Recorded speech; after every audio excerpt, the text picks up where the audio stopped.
dolor, por lo que no era tan alegre y alocado como normalmente lo son los niños. Mis amigos del colegio se burlaban de mí debido a mi seriedad.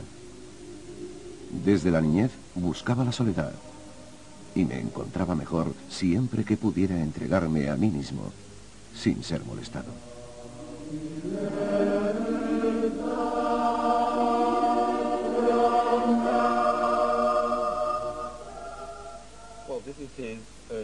Este es el certificado de cuando terminó sus estudios y nos proporciona más información que solo sus notas. Dice que era un alumno diligente, que se comportaba bien, y en cuanto a las clases de educación religiosa, dice que mostraba un gran interés por las enseñanzas del cristianismo y que lo aprendía con ilusión y facilidad. Más adelante en su vida, Nietzsche declararía que era el anticristo, pero por ahora no daba muestras de dicho sentimiento. Al dejar la escuela, fue a estudiar teología a la Universidad de Bonn, con la idea de hacerse pastor como su padre. Pero el domingo de resurrección de 1865 se negó a comulgar con su familia en la iglesia de Nalbert. Ese mismo año, abandonó su vocación religiosa para estudiar filosofía clásica. En una carta a su hermana, Elizabeth, le explica sus razones. Te escribo esto, querida Elizabeth, solo para contrarrestar las pruebas más comunes de los creyentes.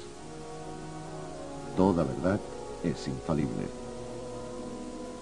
Cumple lo que el creyente espera encontrar en ella, pero no ofrece el más mínimo apoyo para establecer una verdad objetiva. Aquí, los caminos del hombre se dividen. Si quieres alcanzar la paz y la felicidad, ten fe. Si quieres ser un discípulo de la verdad, búscala. A menudo encontramos en Nietzsche una crisis y una reacción retardada a ella. Y este también es el caso del abandono de la religión, por lo que el anticristo, que es su expresión más explícita contra el cristianismo y contra la religión en general, llega 20 años después de que haya abandonado la fe. Escribe sus trabajos como monumentos conmemorativos de su crisis. El ataque más provocativo de Nietzsche contra la religión llega con la parábola del loco, escrita a finales de su vida, en la que proclama la muerte de Dios.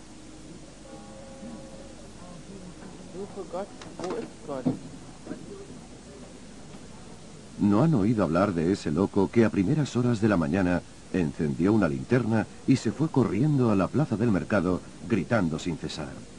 Busco a Dios, busco a Dios. Muchas de las personas que le rodeaban creían en Dios y ello provocó sus risas. ¿Por qué? ¿Se ha perdido?, preguntó uno. ¿Ha perdido el camino como un niño?, preguntó otro. ¿Se ha escondido? El loco saltó entre ellos y los atravesó con su mirada. ¿Dónde está Dios?, gritó. Yo os lo diré. Lo hemos matado, vosotros y yo. Todos nosotros somos sus asesinos.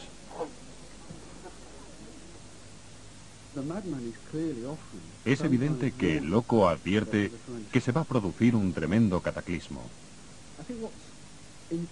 Creo que lo más importante para Nietzsche es que provoca un número de acontecimientos, llamémoslos acontecimientos intelectuales en el siglo XIX, que, unidos todos ellos, socavarían los mismos cimientos de la civilización y la moral cristiana. Si tomamos a Darwin como ejemplo, vemos que este fue educado en un contexto teológico muy religioso, y Nietzsche señala que antes de publicar su teoría sobre la selección natural, la mantuvo guardada en el armario durante 20 años, aparcada. Creo que Darwin se dio cuenta de que tendría precisamente las mismas tremendas consecuencias, potencialmente de tipo nihilista, que Nietzsche detectaba en su teoría y que acabarían por socavar toda la base de la moralidad occidental y de la metafísica, que demostraría que el mundo funciona y opera bastante bien, de forma consistente, sin necesidad de ninguna intervención divina.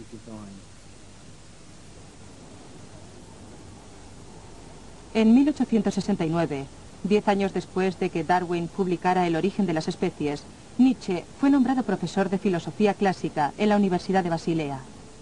Se había liberado de las trabas del cristianismo, pero ahora buscaba algo con que reemplazarlo.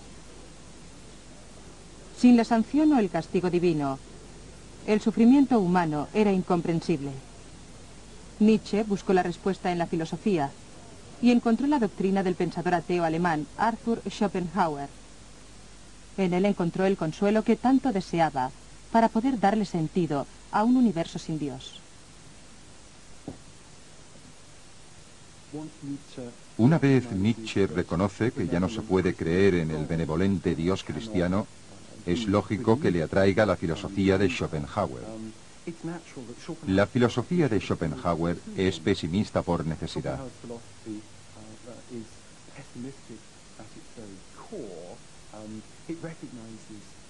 Reconoce que la experiencia humana no es en general muy agradable y que existen ciertas formas para poder acomodarnos a esta verdad, a la que Nietzsche se refiere en su primer libro, El origen de la tragedia, la verdad de Salinas, que lo mejor sería no haber nacido y que lo mejor después de eso es morir pronto.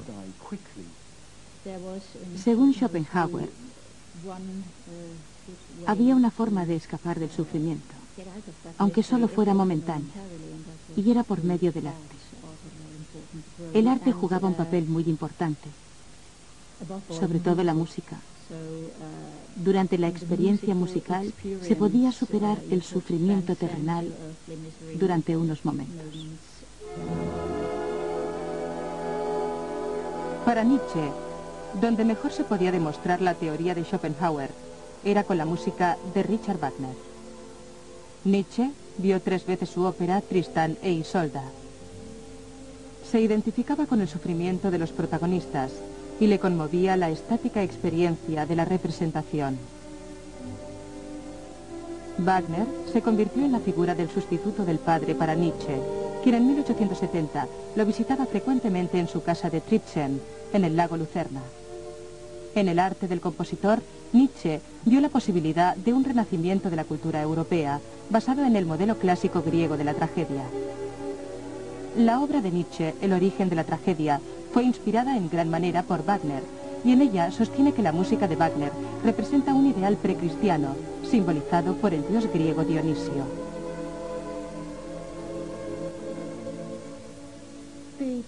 La cultura dionisíaca era salvajemente enérgica, salvajemente musical.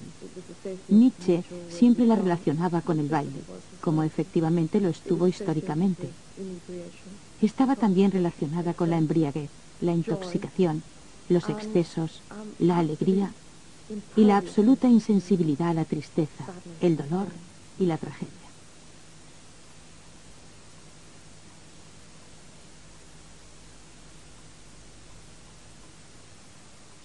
A medida que se iba debilitando por las enfermedades crónicas, Nietzsche fue buscando una respuesta filosófica al sufrimiento de la existencia. Nació con una seria miopía y siempre había sido un niño enfermizo. Durante la guerra franco-prusiana contrajo disentería y difteria mientras servía de ayudante médico, y se cree que contrajo la sífilis en un burdel en su época de estudiante. A la edad de 30 años, Nietzsche era un inválido parcial.